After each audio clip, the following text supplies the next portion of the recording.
అమరజీవి శ్రీ పొట్టి శ్రీరాములు 73వ వర్ధంతిని పురస్కరించుకుని నాయుడుపేట పట్టణంలోని అంబేద్కర్ భవనంలో మేమున్నాం ఫౌండేషన్ ఆధ్వర్యంలో రక్తదాన శిబిరం నిర్వహించారు. ఈ కార్యక్రమంలో సివి రామన్ కళాశాల ఉపాధ్యాయులు, విద్యార్థులు పాల్గొన్నారు. రక్తదాన కార్యక్రమాన్ని విజయవంతంగా నిర్వహించారు. ఈ సందర్భంగా పలువురు వక్తలు పాల్గొన్నారు. పొట్టి శ్రీరాములు విగ్రహానికి పూలమాలలు వేసి ఘన నివాళి అర్పించారు. శ్రీ పొట్టి శ్రీరాములు నిరాహార దీక్ష చేసి ప్రాణాలు అర్పించడం వల్లనే ఆంధ్రప్రదేశ్ రాష్ట్రం ఏర్పాటైందని తెలిపారు. అలాంటి మహానీయుని స్మృతులను మనమందరం గుర్తుంచుకోవాలని తెలిపారు.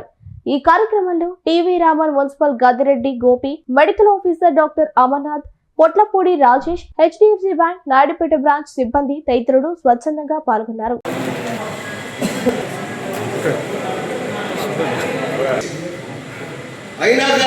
అలాంటి పరిస్థితుల్లో ఇంకొక దయనీయమైనటువంటి సందర్భం ఏంటంటే, ఎవరి కోసమైతే పెద్దవారు కాబట్టి ఈ తరం వాళ్ళకి తెలియకపోవచ్చు.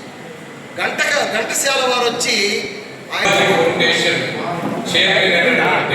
భాస్కర్ రాయుడు గారు చాలా దర్శించే విద్యార్థులను మేల్కొంటూ ఈ రక్తదాన శిబిరానికి వచ్చేసినటువంటి చిన్నలకు, పెద్దలకు, హెచ్డిఎఫ్సి ఎంప్లాయ్ ప్రెసెంట్ కానీ దాదాపు 30 ఆయన చేపట్టిన ఆంధ్ర రాష్ట్ర సాధన కోసం ఆయన చేపట్టిన ఆమరణ నిరాహార దీక్ష సందర్భాల్లో ప్రభుత్వం ఆయన నా ప్రాణం చివరి శ్వాస వరకు కూడా నేను ఆంధ్ర రాష్ట్ర సాధన కోసమే పనిచేస్తానని చెప్పి ఆయన 58 రోజుల కఠోర ఆమరణ నిరాహార దీక్ష చేపట్టి ఆంధ్రప్రదేశ్ రాష్ట్ర